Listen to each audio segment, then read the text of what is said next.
your body loves carbs. Like, big takeaway, your body loves carbs, and we need them for all kinds of reasons.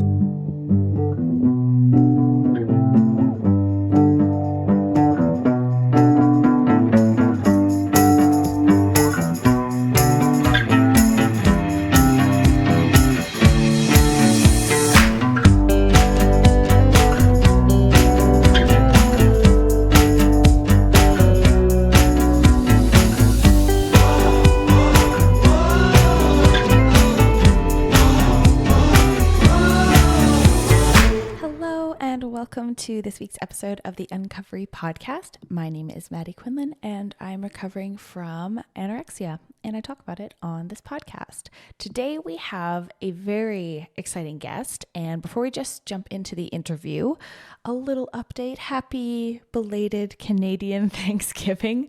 I think people that aren't Canadian forget that we have one, or don't even know that we have one, probably because we don't make quite as big a deal of it as our neighbors to the south. I don't even know if we have football here with ours. I'm not really sure. But anyways, we do have Thanksgiving dinners, which for anybody that has an eating disorder or is recovering from an eating disorder can be extremely stressful. But in the spirit of Thanksgiving, I did want to say I'm very grateful to any of you that are out there listening. The support for the podcast over the last, I think it's been nearly a year that we've been putting out episodes, but it was definitely in the works and being developed about a year ago onwards. And so when I think about 1 year ago, Maddie, and today, Maddie, it's an unrecognizable place to have come to, which is not to say that it was not without a lot of discomfort and that there isn't still a lot of discomfort going on, but I wouldn't change a thing. And the phrase that comes to my mind when I think about this is that a year from now, you will wish that you had started today. And I just can't imagine where I'd be this year if I hadn't started a year ago working towards recovery for real, giving it my all, and really refusing to turn back and run away and run back into the welcoming arms of anorexia. So I'm grateful for anybody that's been listening along over this past almost year, and everybody that continues to be supportive of the podcast and sharing it. And yeah, that's all that I really wanted to intro with. I had, a very busy and very nice Thanksgiving weekend, and pumpkin pie was eaten. So your move, anorexia.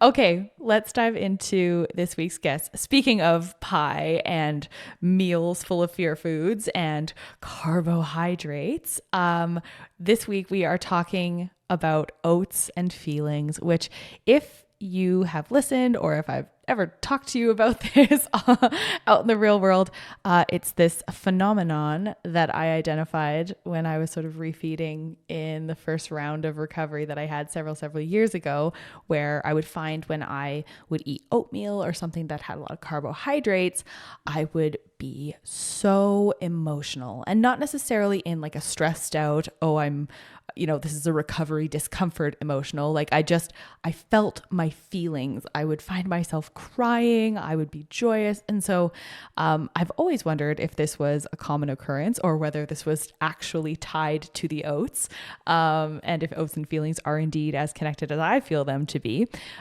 So I brought an expert on to ask about it. And so Christy Maloney is going to join us, and she's going to talk about carbs. We're going to talk all about carbohydrates, why we demonize them, the reasons that we should probably accept that we need them, and what happens to us when we don't have enough of them. So without further ado, here's a little bit about Christy Maloney. Christy Maloney is a registered dietitian specializing in helping those with eating disorders and disordered eating in Charlotte, North Carolina. Christy earned her Bachelor of Science in Psychology from Wingate University. Following a career in banking and finance, becoming a registered dietitian was a second career. After completing coursework for her Bachelor of Science in Human Nutrition and her dietetic internship, Christy has been an RD since 2011. Initially, she worked in a clinical setting in 2 hospital systems in South Carolina. It was there that she began working with eating disorders. And after 2 years of clinical practice, she worked for 3.5 years at the Renfrew Center of Charlotte, North Carolina. That's where she developed her passion for eating disorders. She honed her skills in treatment of eating disorders and began to develop her career in the field. Following that, she worked in private practice, treating eating disorders and disordered eating, and then she opened her own practice in Charlotte, North Carolina, devoted solely to the treatment of eating disorders at an outpatient level. When she is not working, Christy enjoys spending time with her husband Scott, her daughter Stella, and her dogs Stuart and Rosie. She's an avid sports fan and enjoys watching sports on the weekend. Christy enjoys reading, spending time outdoors, attempting craft projects, and eating potatoes. Us too, Christy. And so without further ado, here is the interview with Christy Maloney.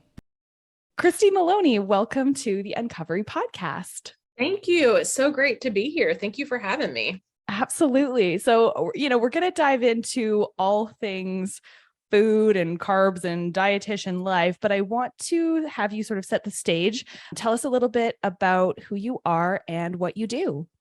Okay. Yeah. So I am Christy Maloney. I am a registered dietitian in Charlotte, North Carolina.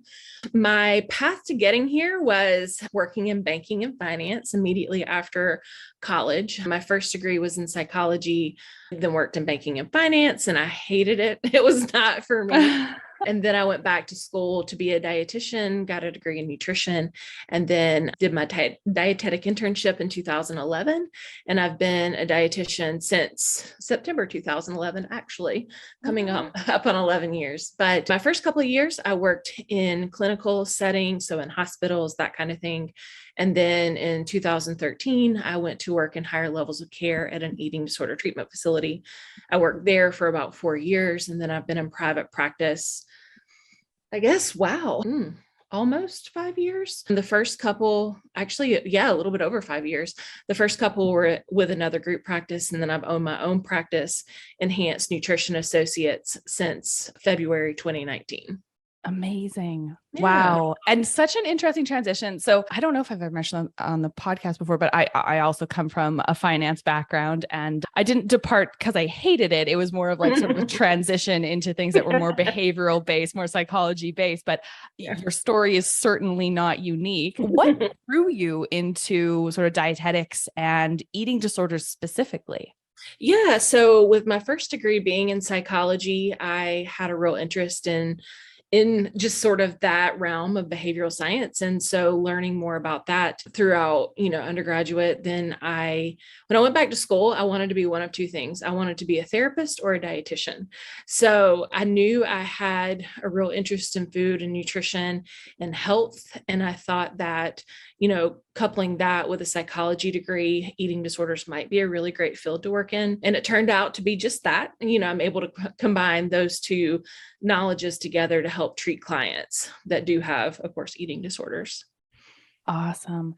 And so I really have been wanting to do this topic for basically since I thought about doing this podcast, which is about carbohydrates. And I call this phenomenon Oats and Feelings. And I started noticing it when I had sort of regained some weight and was expanding my food repertoire, the sort of what I call the first time I sort of went into recovery. And I noticed once I started eating specifically oatmeal again, that I would have this very like emotionally in tune day. Like I would cry a lot, and then I would text my friend, I would call it Oats and Feelings. And I'm fascinated by not only how carbohydrates kind of work in our bodies, but why they're also so demonized and then turn into sort of this big eating disorder fear. So to start off, let's talk about carbs. What is a carbohydrate, and what happens in our body when we eat them? Yeah. So carbohydrates are their molecular structure are carbon, hydrogen, and oxygen. That's all it is. The umbrella of carbohydrates in the different foods we eat are going to be things like starches, dairy products, and then fruits and some vegetables. So a wide variety of things that we need in our diet are carbohydrate containing. What they do in our bodies. So when we eat a carbohydrate, the first stage of digestion starts in our mouth. Salivary amylase, so your spit, it has enzymes in it that help to start breaking down carbohydrates from more complex carbohydrates into monosaccharide, which is the basic sort of like smallest version. So it starts in our mouth, it travels through our GI system.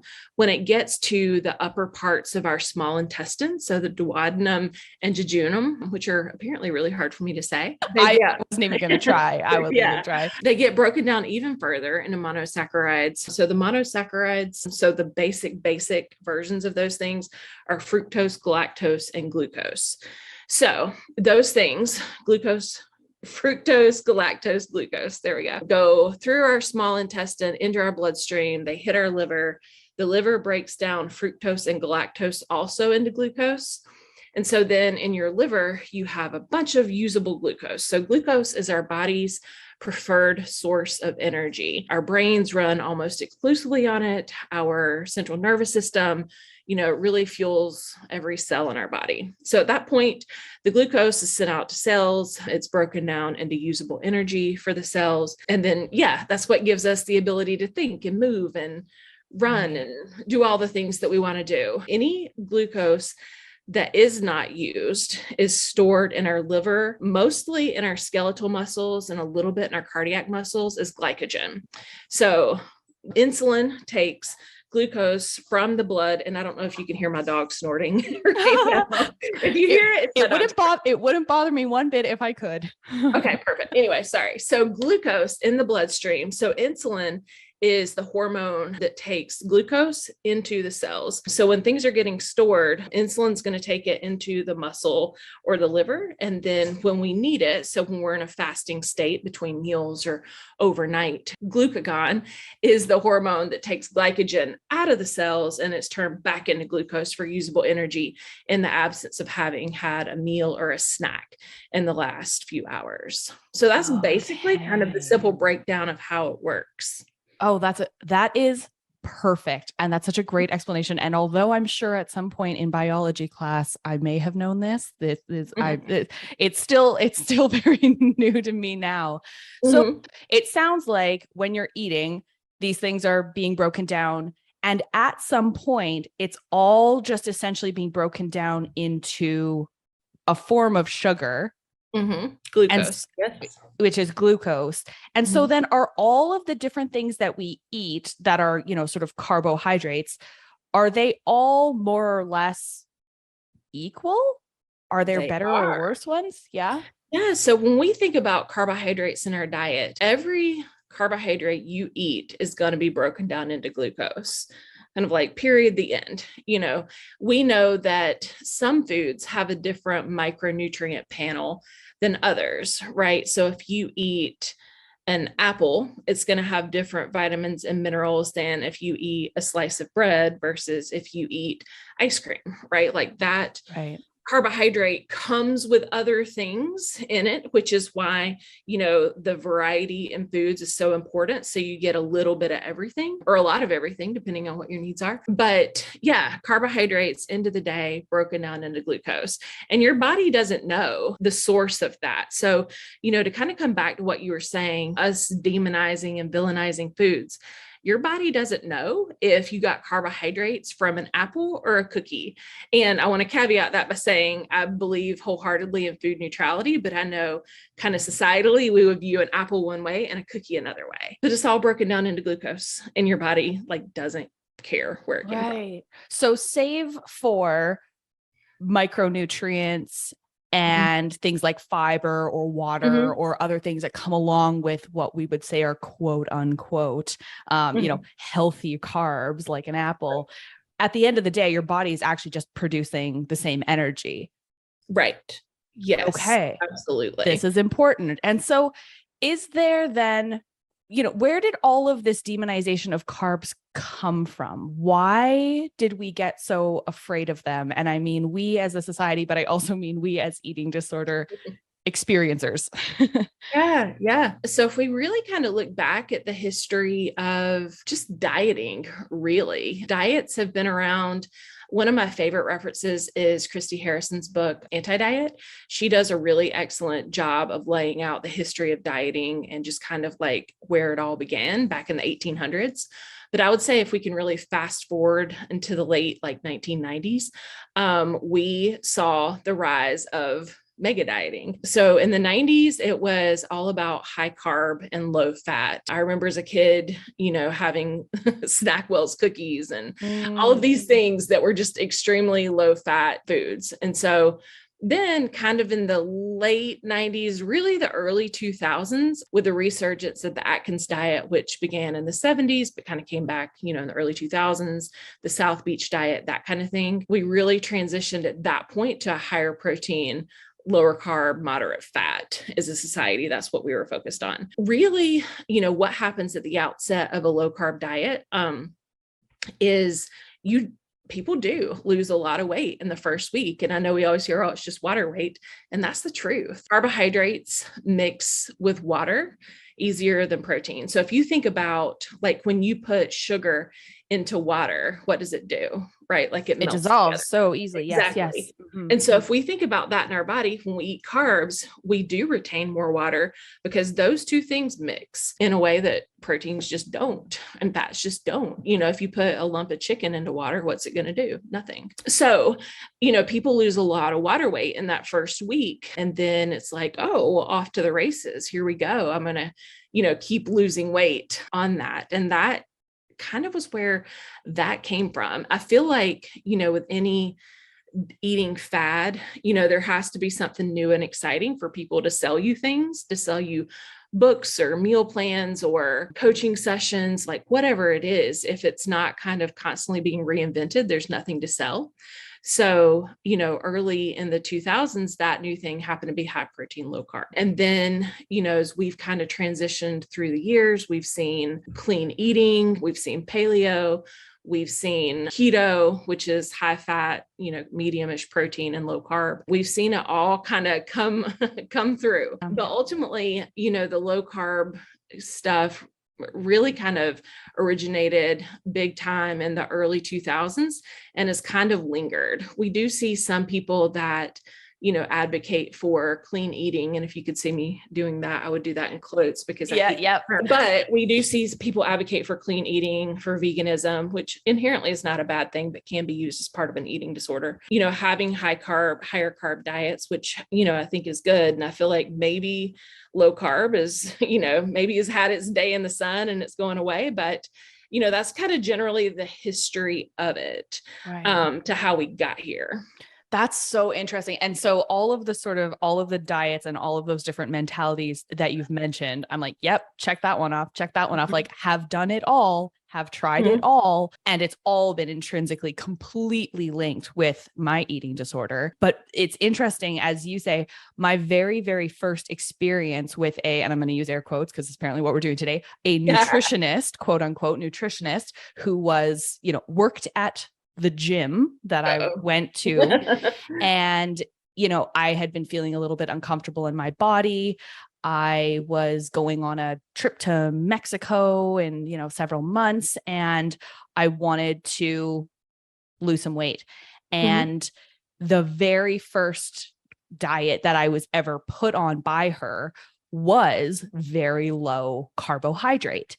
And what you mentioned about that immediate effect, because the thing about sort of even sustained weight loss, if it happens for someone's health because they're, being more intuitive or whatever, but if you don't get quick results that way, right? Something that's very sustainable and actually healthy for you is usually not an overnight success in the same way that a low carb diet has that water piece.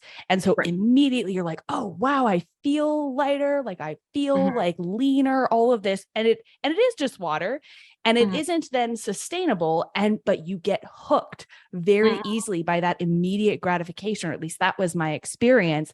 And then I just kind of got more restrictive over time, right? So then it's like, okay, well, if this works, then doing it more extremely will work even better. Then eating even less will work any better. And, and that type of thing. But the low carb, there's something about that immediate gratification of seeing that change that I think probably leads people down a very, very dangerous path, especially when the main source of fuel is carbohydrates. So what happens then when we are under carbing, as it were? So, when we either shift to a macronutrient profile that highlights, only proteins and fats or very high proteins and fats and neglect carbs, what happens? Yeah. I want to say one thing about what you were saying about your initial diet, and then I'll come back to that. I think that I talk with clients about this all the time, is that the first time somebody goes on a diet, people get addicted to that, because there is a high of getting on the scale and seeing it went down X pounds in 4 days, and that's exactly kind of what you were talking about. And you're right. You're not going to have quick weight loss. Not that I advocate for weight loss, but if people are looking for weight loss, you're not going to have that on a more sustainable diet. And I think you're right. Then that kind of gets emblazoned in people's brains of like, oh, I lost weight and I lost weight quickly and all of these things. And you kind of see it through rose-colored glasses, that it really is long-term unsustainable, which is what I'll answer in the next question. But then people get drawn back into that and back into that. And, it leads to disordered eating at best and a full-blown eating disorder at worst. And we know dieting is the number one predictor of developing an eating disorder. So it's a real slippery slope. I totally agree. I totally agree. I remember this one time I went in for my sort of check-in meeting. By the way, this same quote unquote nutritionist was also like selling me packs of diuretics that I was taking at the same, like she was, oh my God. Yeah. And I remember my mom, this is probably on some other episode of the podcast, but my mom was livid. Like she was pissed. She called this woman and was like, you're selling her diuretics, like blah, blah, blah, blah, blah. And I was young. And so I was like, Mom, you're ruining this. Like it was, but looking back, I'm like, how truly, truly unethical. I would go in for a check-in meeting with her and I would be so shamed because I'd have to tell her that instead of just stopping after dinner, I had like an extra pear after dinner and was just like, oh no, how am I going to like own up to this with her? So it's like, it's so, so bad, but you can't see it until you're kind of either knowledgeable or on the other side of it. Like I just didn't know any better. Yeah, I will say that gives me secondhand rage to hear that story. And I will also put in a plug that nutritionists and dietitians are often not the same. Some dietitians call themselves nutritionists, but anybody can call themselves a nutritionist without any formal education. Dietitians are the ones that have completed degrees. They have done testing. We're nationally licensed. In most states, we're licensed. So you want to look for a dietitian versus a nutritionist. That's what I always tell people too. I'm like, and there are probably some nutritionists that are very good and well-intentioned and things like that. But if you have an RD, you know that they've like been through the things that they need to have gone through education wise. But okay. Anyway, so what happens when we don't have this? What happens when we cut out our carbs? Yes. So initially on the first day or two, you feel okay. You're kind of riding that high of I'm losing some weight, I'm feeling leaner, like all of the things you were talking about. Over time, usually about day 3 or day 4, you're hitting that mental slump. So we know our brains run almost exclusively and definitely preferentially on carbohydrates. So at that point, you might be getting some brain fog, you might be getting irritable, you might have some difficulty focusing. That really kind of happens around that day. So we'll kind of pause there and say a lot of times that's when people might binge on carbs.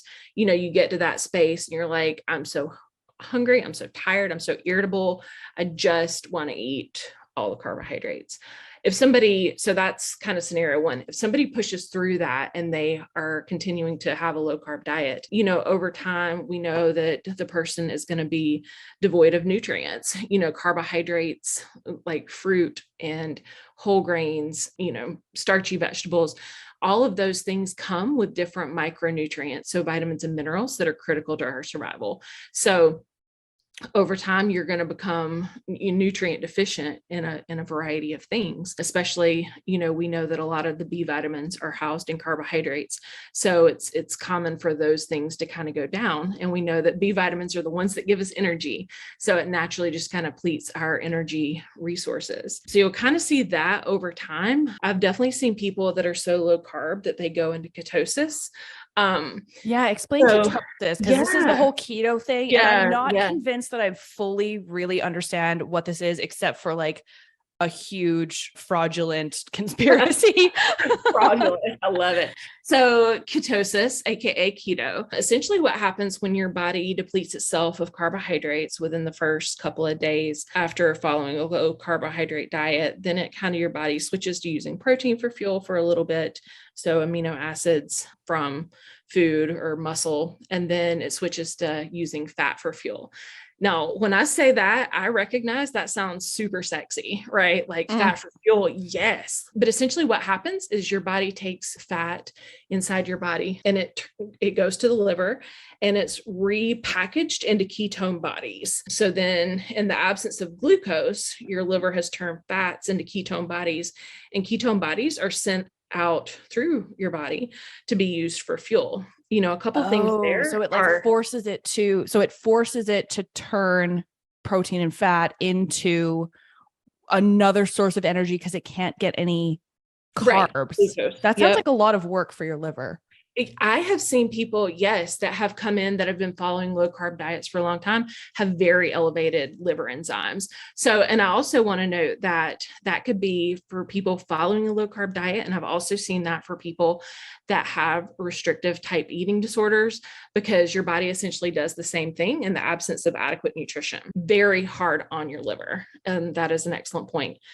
So these things are sent out in your body. These ketone bodies are acidic. Our bodies pretty heavily regulate through kidney and lungs, our pH balance in our blood, but those kind of work against that natural body homeostasis. And so when you think about sending these little bodies that are highly acidic to all the places in our bodies, brain and kidneys and lungs and heart, like all of those things, it's just not good long term. I think one of the things that people like about keto is people, I hear all the time, like, oh, I can eat so much fat and it's good and I don't feel hungry. But we're supposed to feel hunger. We're supposed to have carbohydrates and our blood sugars are supposed to go up and down, and we're supposed to feel all of those things. Those are normal human sensations. People that kind of get locked into low carb, keto, that kind of stuff, like not feeling hunger, but that's because it makes it easier to lose weight. It doesn't mean that it's optimal for our bodies. Right. So it's more of like an appetite suppressant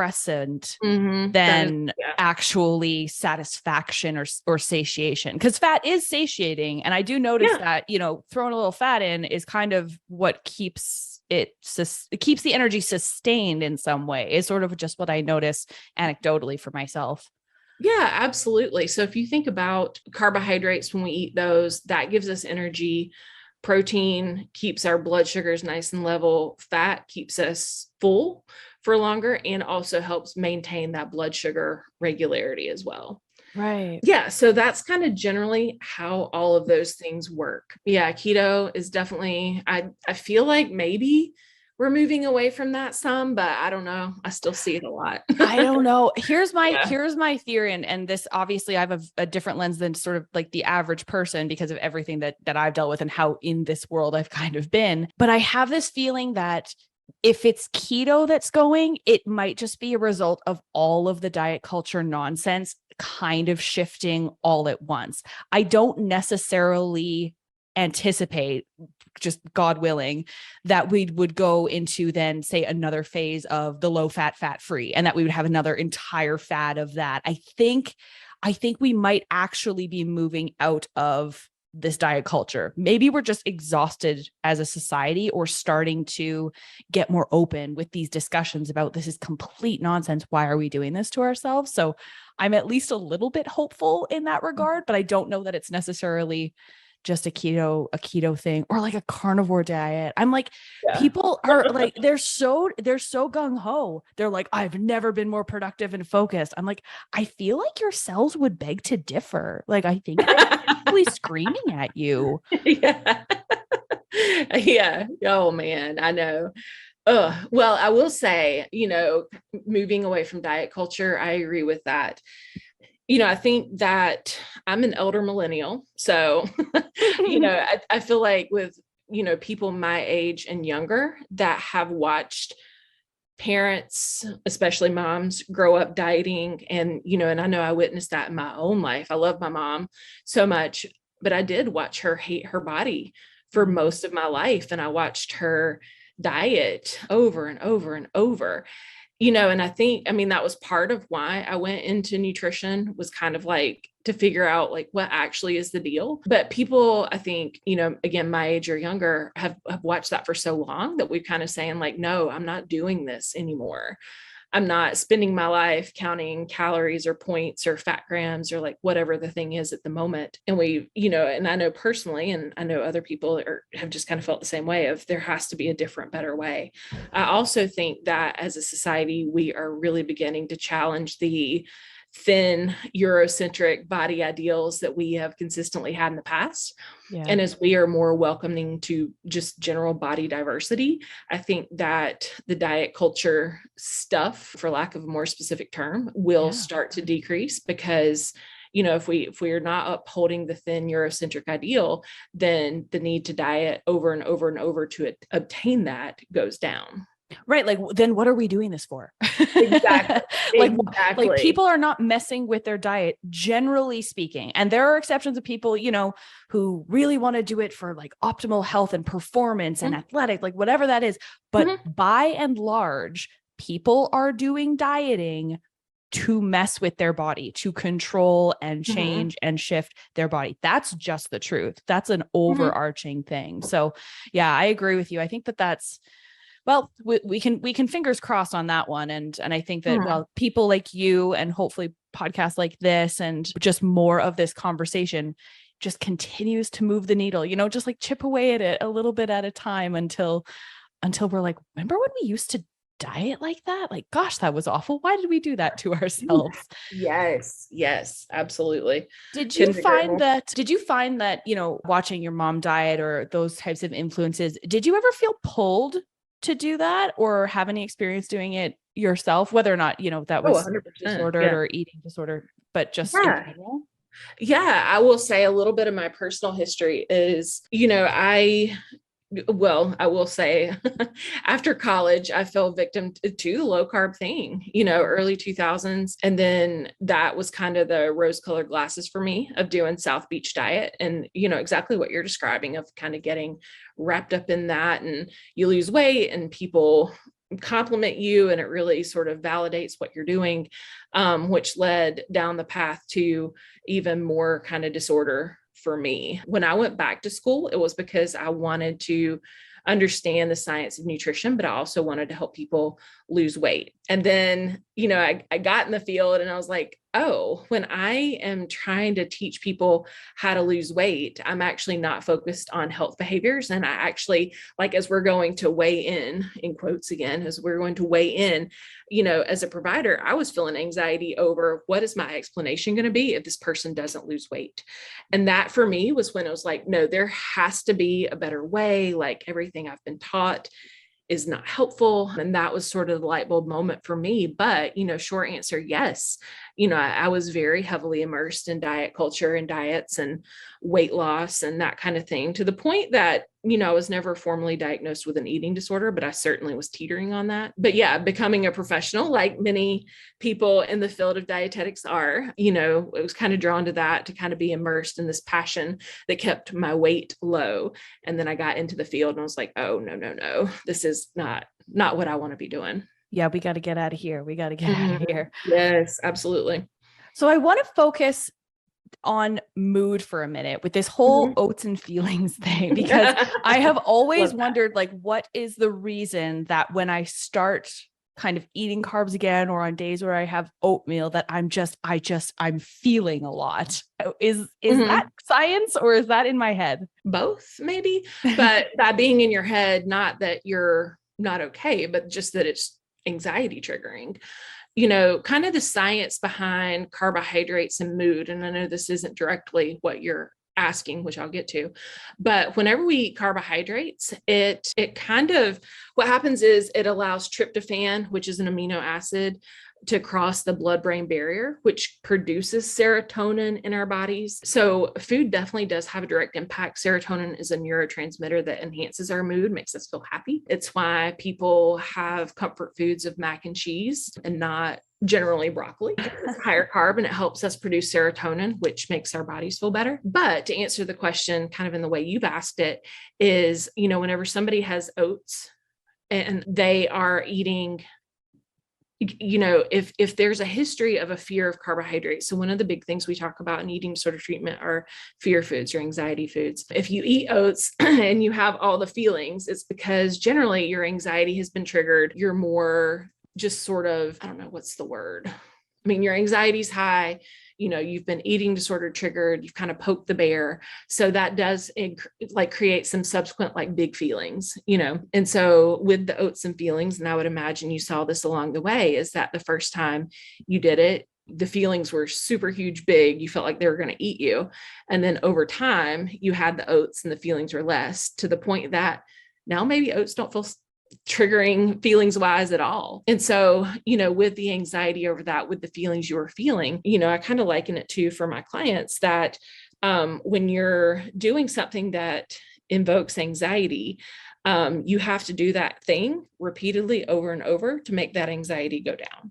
And so that for me is kind of the psychological piece of how that works. Right. Yeah. And I mean, certainly when I've, reintroduced things for the first time, then it definitely, there's what's this going to be like? Mm-hmm. And then, but what I really noticed as I had sort of sustained energy from carbohydrates and things like oats, I was I don't want to say positively emotional, but yes, I would cry, but I was happy crying, or it was just I just had so many more feelings. My spectrum just widened, where I was, even if I was crying about something sad, I was so excited about it. And I continue to be this way. Right now, if I cry about something, I'm stoked. I love it because I spent so much time so numb that it used to take such an extraordinary event or an extraordinarily negative feeling to trigger something like tears to even happen, because the rest was just tension and just stress and restriction and numbness. And now I'm we have a whole rainbow of feelings that we have. And I don't know why I've, just sort of correlated it with carbohydrates, but it feels like maybe just the energy is more readily available to my brain to be able to use those emotions. Yeah, I think physically, absolutely. You have more energy for your brain to process those things.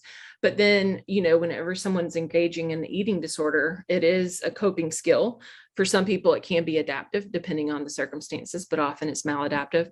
And when you're not doing that anymore to numb and distract, and you're feeling all the feelings, it can definitely feel like a floodgate at first. But then, like you said, it's oh, I feel things, wow, I'm having a full human experience. This is amazing. It can be terrifying for people that don't want to feel those things, but yeah, it can definitely be awesome. Yeah. I mean, it's obviously not a walk in the park when then you also have the feelings of, loneliness and sadness. But the difference is that at a certain point, you also, if you're doing therapy and you're starting to understand these things better just for yourself, then you're also understanding that those feelings, big, small, positive or negative, they all are temporary. And so you just have a much more enriched and present experience with them. Absolutely. Yes. Enriched. That's such a great word. Yes. Yeah. Yeah. So I guess from your perspective, and I'm sure that you run into this a lot with this being sort of a macronutrient of deep-seated fear for people that are recovering from eating disorders, how do you work with clients on things like fear foods, improving our relationship with, entire food groups? How do you go about that? Mhm. Well, generally, we'll kind of start out looking at what informed their thoughts around food. Initially for me with a client, I will look at like starting from the first that you can remember, what messages did you get around food? How did your family eat as a kid? What societal and social media messages have you gotten about food? What has led you to this point of how you feel about food? Then we kind of say, how do you want to feel about food? What is your end goal for recovery or eating or backing out of disordered eating? Where you want your baseline to be. And then we kind of roadmap it from there. I help people figure out like, all right, how can we put together a plan where we reintroduce maybe a food that's a little bit fearful, but mostly doable, and then work up to the biggies, the ones that are super fearful. So that is done through goals over time. Typically that's a month's, if not year or more process. Then we do, talking about nutrition science and about, why keto is not the answer and why, all the other things are not the answer. So that's kind of the nutrition piece. I also am a personal trainer. We look at relationship with movement, what the eating disorder has informed in that. And then we look at body image and kind of put it together holistically to, put together a sustainable way of eating and moving that a person, can foresee themselves doing forever. But so just to kind of recap it, look at the history, talk about where they want to be, put together a roadmap, starting with the easier foods first, exposures over time, till we work up to the big foods. And then and then the person, generally we get them to wherever their goal is at, their baseline in recovery. And that's kind of end game. Mm-hmm. Oh, wow. So here's a question, and I'm interested in your opinion on this. There are some sort of, I guess, techniques when it comes to reintroducing scary foods as this, like, it's a big challenge and it's a big thing and you're going to do this. Is that a good way to go about it versus sort of just making it more of just a normalized bit? Like, do you kind of want to blast through and challenge it in a big way and that kind of helps get over that fear? Or is incremental steps a better plan? I would say 75% of the time, incremental steps. But sometimes if somebody's really motivated and they're like, yes, it's scary, but also I want to get through this as quickly as possible in like a really great way, then it might be like kind of the blast through. I think that it's highly case dependent, but generally speaking, the incremental steps over time, building up to talking about things. And then, like once a food is introduced, it's not a one and done. It's like, okay, we've done that. We've processed how you feel. Keep that in what you're eating and then kind of on to the next. Right. Yes. Then you just have to keep it in rotation. And all of a sudden you're like, I could eat all of these different foods at any time. And that sort of, I guess, brings us back somewhere towards the beginning, back to that sort of binging piece that you mentioned, where if you're restricting something all of the time, for example, carbs, you're much more likely to want it and desire it if you have a scarcity mindset around it. So then once you sort of reintroduce these things and they're just food and they're just around and you've already had them and they're not magical in any way, it seems like it sort of just naturally stabilizes a little bit. Absolutely. Yep. Agreed. Yeah. The binge urges. I mean, people can binge for a lot of reasons. And I always kind of say, like, there's physiological reasons and psychological reasons that people might binge. But if we can, from a physiological perspective, get you, adequately nourished, consistently nourished, those binge urges are going to go down. And then, like you said, once those foods no longer hold power over you and it's just a carb, those urges tend to go away almost completely. Yeah. And I mean, what percent of people, this is a curiosity thing, and again, just interested in your opinion. These are sort of like rapid fire now, sort of random questions, because we hit on lots of the stuff I want to talk about. But now it's locked. Have I lost it? What was I going Oh, yes. What percent of people generally do you think are truly intuitive eaters and movers? Those true, like those unicorns. When I think of them, I think of a unicorn, because I'm just like, you just eat the things that you want. You don't really think about it that much. Everything sort of stabilizes. Everything balances out. You move, you feel good, and you don't think that hard about it. What percent of people do you think are truly intuitive in that way? That is a great question that I would have to take a shot in the dark at answering.